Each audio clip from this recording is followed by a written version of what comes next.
All right, so hello everybody and welcome back to our summer series where I am sharing a video every single week sharing something about summer, whether it be cleaning, whether it be our process, what we're doing, whether it be a vlog. This day and age, there's so many people to watch, there's so much content to watch, there's so much stuff to absorb. So I appreciate you taking the moment to check me out. I'm going to be sharing with you guys ways that I remain sane during summer. The ways that we save money and remain sane with different schedules and different things going on and remaining in our budget. If you have been here for a while, you know that each month I usually do a monthly recap.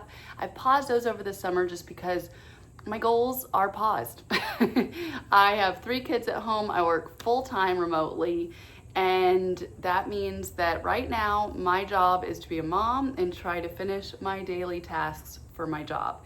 So all those other things have to kind of slide by the wayside, but we're still trying to keep track and stay on track of some of those goals. One of my favorite things to do is to share ways that we save money and save time and save our sanity here in this household. Now, a little bit of a backstory, if you don't already know, I'm a full-time working mom and my husband works full-time out of the home. I also have a really hard time. I want to play with my kids. Like, I love adventuring, I love doing things. So for me, it's like I don't want to just be stuck at home all day. I want to go do things. I have really had to learn that a schedule really suits me when it comes to summer living, full-time working remote with 3 kids. So if you can't tell, I want to chat first about the schedule. So I will say that years past, a schedule, like keeping it to the brim, was important when they were little. I felt like really block scheduling helped me a lot when they were little, you know, to try to get to nap time or eat at this time or this. As the kids are getting older, it's become a lot easier for me to be more flexible with that. And our schedule is very loose. My kids don't have a time that they have to wake up, which will change as school nears. But for now, I'm letting them rest. Just kind of letting them do whatever their body needs. And so basically what that means is that they wake up whenever the heck they want to wake up. It's been nice for me because they've kind of all been sleeping in. So I wake up at 7 and I will just at least have an hour, sometimes hour and a half, sometimes even 2 hours, sometimes even 2.5 hours to get started on my day.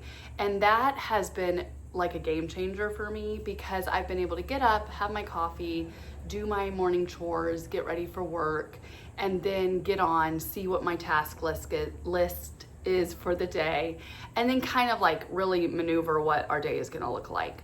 As I said before, I really like to have like an adventure in mind or some kind of outing, something to do each day with the kids, just because it's like, it gets so boring if you're just at home all day. So I'm not saying that we spend a bunch of money. We don't. We're really trying this summer to really hone in, pay off some debt. I've chatted about that in previous videos. You guys know that has been our journey. I feel like I just rambled on and on about that. But yes, schedule is key. And it doesn't need to be this rigid thing. It can be whatever works for your family. So for us, for instance, basically Monday through Friday look very similar. We basically they wake up, they chillax, and then we move into breakfast, and then we have breakfast, we do a cleanup, and then after breakfast, we start our morning chores. So morning chores for my kids include, they have a chore a day, and a lot of the times I like for the kids to have a say in that. I like for them to choose what they feel like doing for that day. And so, for instance, today they really wanted to clean the car. So I'm like, cool, that'll be y'all's chore today, and then water the plants, you know? And so it's very much like this open thing where it's like, do you feel like doing vacuuming or do you want to do this? And so instead of just being like, you're gonna vacuum, you're gonna do the dishes, it's like because I guarantee you, I have 3. Every single one wants to do something different. It's been really nice because it's like they're actually enjoying their chore, they're doing it each day, and we switch it daily. I don't do weekly chores because I found that when I used to do weekly chores, which I used to do, I found that they just got bored of them, they were tired of doing them, and I just feel like a little change each day works out best for us. Our chore chart I got from Amazon, and it's just one of those magnetic acrylic You just write on it, and you can change out whatever you want. You can do whatever you want, but this is what ours looks like, and the kids just check it off as we go. Obviously, this was the beginning of the week, so we were all clear, but we basically they earn $1 a day for each day that they do their chores. So let's say that one day they did their workbook and everything and did their reading, but then the next day they didn't do a workout, or they didn't get to their chore. Well, then if another day they had done the thing, they can add that in there. Does that make sense? So it's flex, like we have a flex. As long as they have done a certain number of checks for the week, they get $5. So each kid gets $5 a week, and that's worked out really well. This is the first year that we've actually done earning allowance, and the $5 has been really nice because there have been certain things that they've wanted. It just works out really nicely. And I think I'll probably up it here. I just wanted to kind of see where we were at. And I got them these green light debit cards. This is not sponsored. I pay for the membership with my own money, but I got them these debit cards that are green light. My friend actually does it for her kids, and they seem to love it. So my kids were very excited to get those. And I just have this automatic deposit into each of their accounts for the $5 a week. And in that way, if they have like little things that they do, like little jobs, or if they sell something on Marketplace, I can add that money to their debit card. So yeah, that's another way. So this year they are actually earning money rather than a thing. Now in years prior, we have done like items. This is the first year we've ever done money earnings. And in years prior, we've done crock charms. Last year we did marbles, and then each marbles got you a thing for our fairy garden. And then they made this epic fairy garden in our front yard with all of the items that they bought from our store. Those are some really great ideas if you want to do something that doesn't cost any money. You know, I mean, of course you have to buy the little trinkets and stuff, but that has worked out really well. And it's kind of just been a nice thing to open them up to the idea of this earnings and help them to attain a goal. The other thing that we have implemented this summer, and this is because we've always done like a game night, stuff like that. We've done like performance nights, we've done art nights, we've done little things to kind of bring the family together. I found that like we're just doing the same things. Sometimes they fight over what game we're gonna play. So this year I actually purchased these, which are family date cards, and they're scratch offs. And some are free, some are a little bit of money. And they're really fun. We've done this for a couple of weeks now, and the kids love this. And they earned this if all 3 kids did something for each other throughout that week that they could think of. They all got all of their chores done that they needed to do. We do family date nights. They always earn it because I love it, and it's a really good way for us to all connect. And I'm gonna be honest, like it's been really hard. These ages are really difficult. I feel like I have, 3 kids that if 2 are getting along, 1 is freaking out. It's literally constantly an issue. I'm just like, I mean, I remember being like this with my siblings, so I know it's normal, but I'm just trying to do anything to bring them all together and to also instill the values of, we can have fun together, but like you also have to work together to have the fun. So it's been hard, I'll be honest. I feel like as they were getting older, having these personalities, they're also different, and they all have an idea of what they like and what they don't like, and that has been really hard. I have found that not doing it is worse. So it's like implementing the chores, implementing the things where they're earning something, where they're gaining something separate from each other, but then also earning something altogether by being nice to each other and, having something to be said that your brother or your sister did nice that week. Sometimes that's so hard, but the fact that they can do that, I don't know. I'm hoping it helps. All right, so we talked about schedules, we talked about chore charts and allowance and coming up with ideas to connect as a family over the summer. Now I wanted to talk a little bit about what I do to save some money. So kids are expensive and this world is really expensive.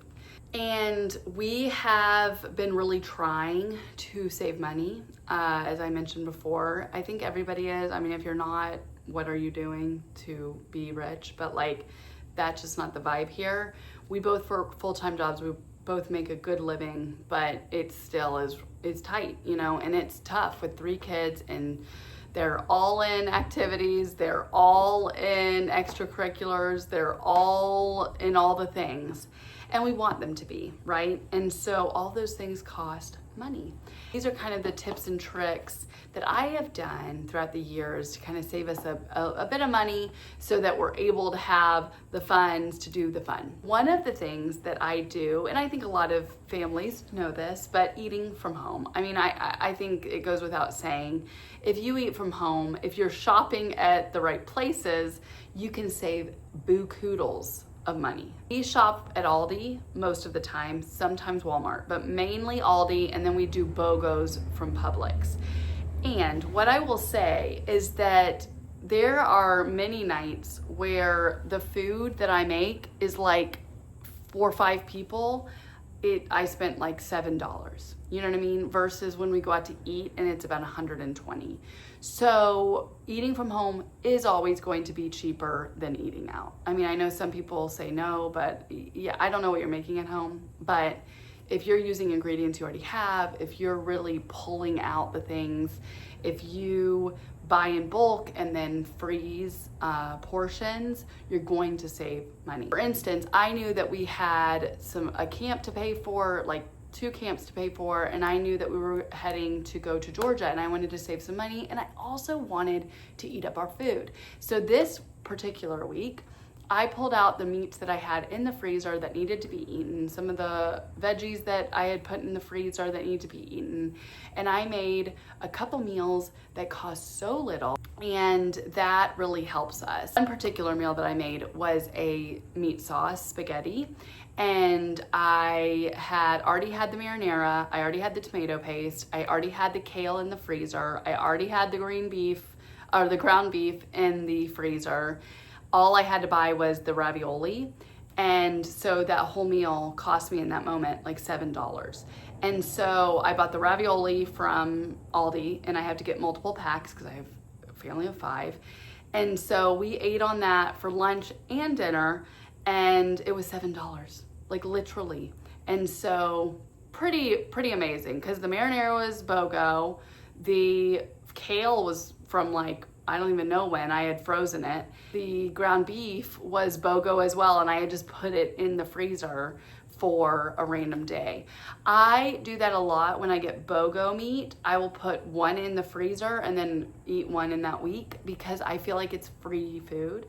And so I always like to have that as like to pull from on a rainy day. My other tip is if you buy produce, cut it up and prepare it for your family, because I have found that we waste so much produce and veggies if I don't do that.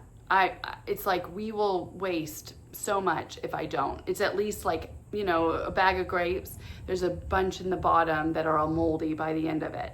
So I've started to put it into this container. I wash it all through, I cut it up or whatever, and I put it into this container, and it's all eaten within like 2 to 3 days. And that has been a game changer for us. I can pick it up, bring it to the beach, to the pool, whatever, and I've been loving that. And my last and final tip, unless I forgot something, to explore your area. So find things that may be free or just close to you in proximity so you don't have to spend the gas. I find we always try to do like an adventure a month in a new place. And so I find that it's so fun. Usually the state parks are really fun to do, the springs near us. We'll drive like an hour or 2 even. So I will always, on our adventure days, pack a whole lunch, make sure that we have it all ready to go, put it in a cooler, and then we're able to, even if it's a little bit of a drive, then we get there, we get all set up, we eat the lunch, we get full bellies, we have our fun, and then we leave. So explore your city, explore your area, find little things around you, look for new parks that you've never been to, look at new bike trails, look at new lakes or rivers or beaches or canals or anything like that. You can make your own vacation from your house. You know, there have been plenty of nights where we just have a huge slumber party in one room, or I let the kids put up a tent or a big old fort, and it makes it feel like it's a whole different place. You don't need to spend a lot of money to make it a memorable summer. And I think that that's one of the concepts I've really had to work on. My husband's had to work a lot this summer, and so whereas we usually go on a trip, we just haven't been able to. You know, really try to hone in on just being together as a family and creating memories and doing things that you haven't done yet. This is something I'm really passionate about: saving money, making sure that you're living within your means, and making sure that you're making memorable memories for you and your kids. Because don't forget, this is your life too. So you're making childhood memories for your kids, but you're also a woman out there making your own memories too. We'll see you next time. Love your faces.